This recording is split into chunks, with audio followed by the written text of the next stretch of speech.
Erickson Lubin defeated Nathaniel Gallimore via unanimous decision. Just dominated him. Like a clinic, sort of one of those clinics again.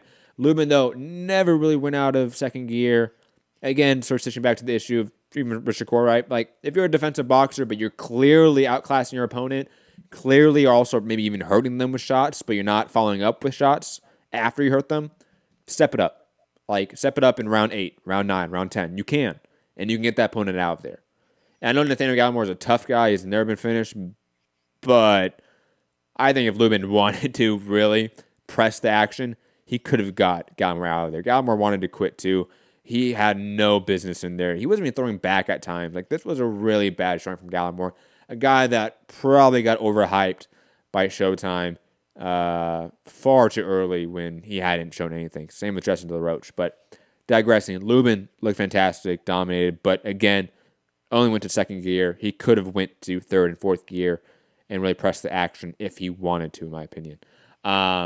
Guys, any thoughts on Erickson Lubin's performance here? I know Robbie didn't see it. Oh, go ahead, Rob. No, Robbie didn't see it because it was on UK TV. I was so disappointed with Gallimore. I didn't think Gallimore was going to win, but I thought he was going to give it one hell of a fight, and like we would see Gallimore again. It just seemed like Gallimore started to figure out how to get inside in the second round, had success in the third round.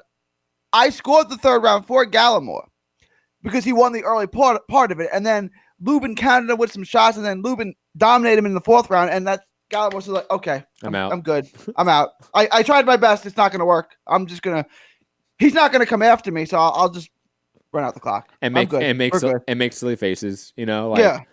Oh, trash talk. I was just so disappointed because, like, this was it for Gallimore, right? Like, he's lost some fights, but he had a chance to get back to where he was, right, like, as a hot prospect. And it's just like it didn't.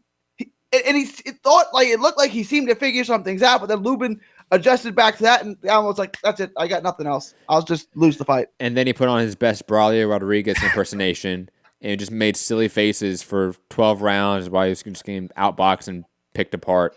It was weird. It was really a bad fight, to be honest, but I don't really blame Lubin here. Gallimore just ugly style at times. It's obvious.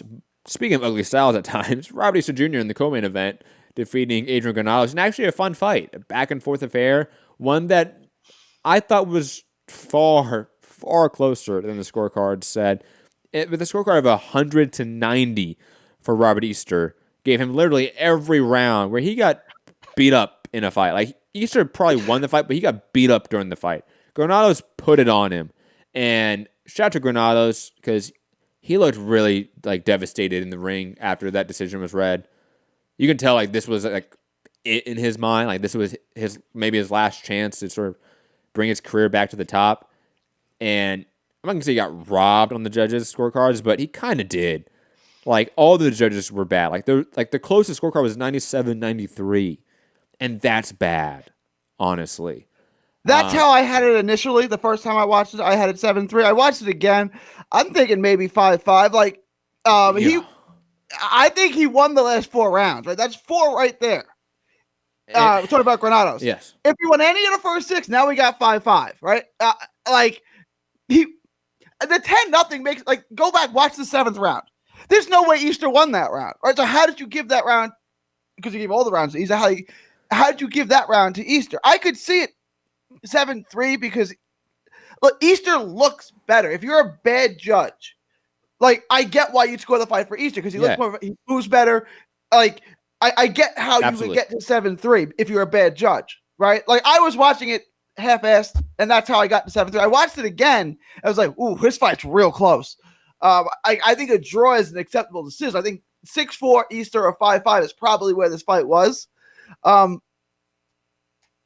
But yeah, I'd like to see Granados again. Like, I'd like to see this fight again. I don't think either of those guys are going to win a belt at 140. So let's do this again. It was fun the first time. Let's do it again. And the judge brother is John Portuhua, P-O-T-U-R-A-J. I don't know how that's pronounced. That's the last name. But Johnny boy, you done fucked up. And I'm going to recognize that name for the rest of my life now because that's how bad of a scorecard that was. Hopefully we don't hear that name again, right? Because hopefully the Pennsylvania Commission calls him in and says, explain this, and you're suspended until you can explain this, and there's no explaining this, so see you later. All I've seen is like the punch stats, and I'm like, wait, I know punch stats aren't like Yeah, no, that's full indication, but it was like Granados looked like he apparently landed like 200 more punches than Easter did, and I'm like, what? And he lost every round. dude, I'm like, it's so I've got bad. to watch this, but I haven't looked for a link yet. But I'm gonna watch it and like just sort of roughly score it myself. But I'm like, hey, what the fuck? And I would say, like, watch this fight if you haven't yet. I know, like, UK fans, it wasn't televised. Find it on dailymotion.com. Wink, wink, nudge, nudge. And probably even on YouTube at this point in time, let's be honest. But this fight was actually a fun fight. Like, yeah, like, we all joke about Easter here on the show, but this was actually a fun and entertaining fight. And Granados is one of those guys that's kind of like that level above a journeyman, kind of that gatekeeper status, that he always puts on fun fights. I like supporting guys of Adrian Granados' level, so to speak, right? Like, they deserve support. And just be careful, people, when you're typing in Easter versus, and then you go to press G for no, who did he fight?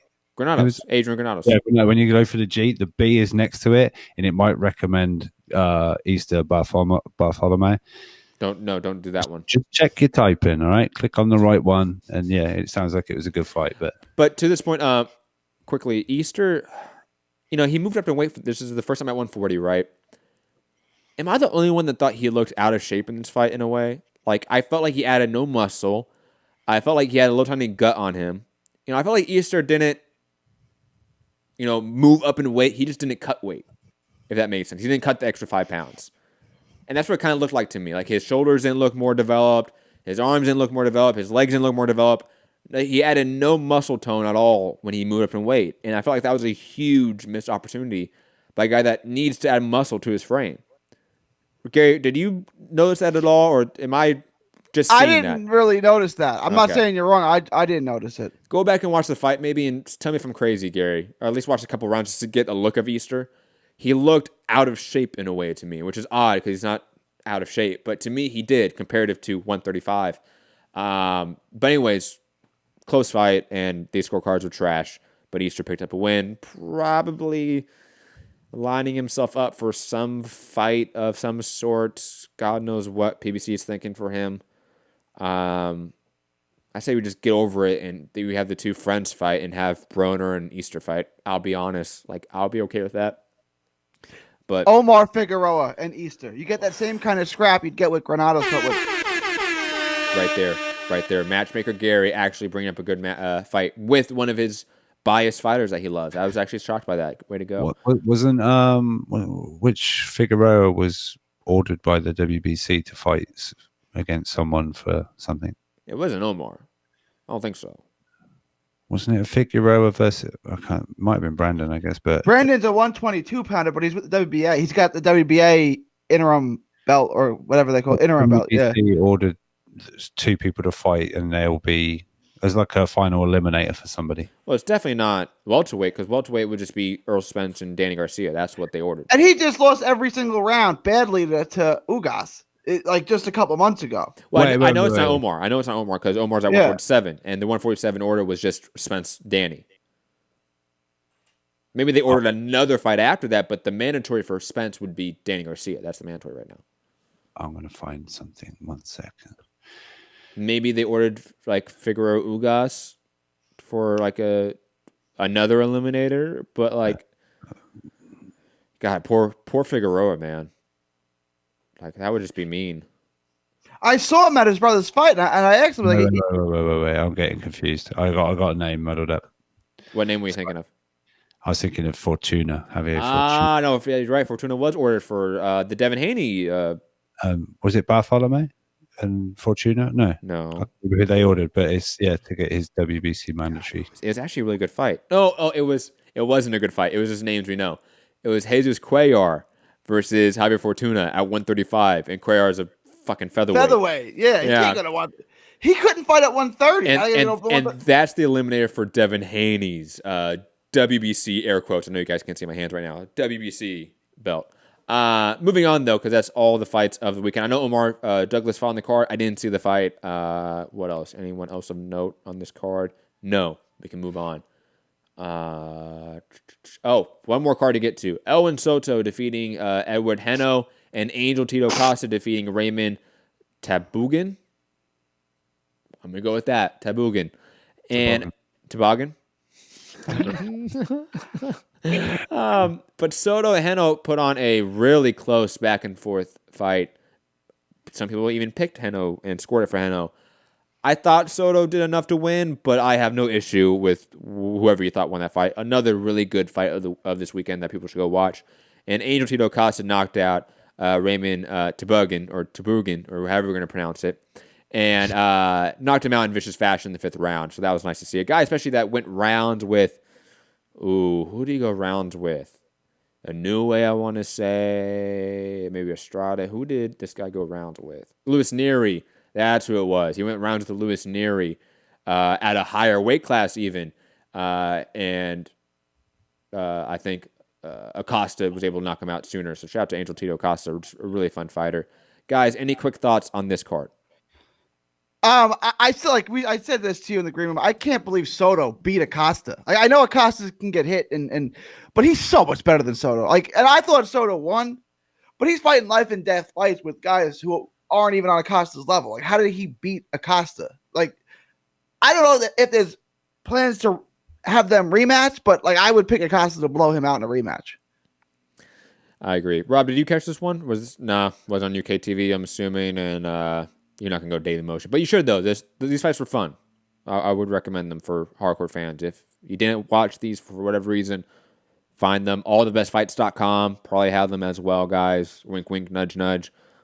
Giving you the blueprint here to watch illegal fights, or fights illegally. But moving on to the news of the day, and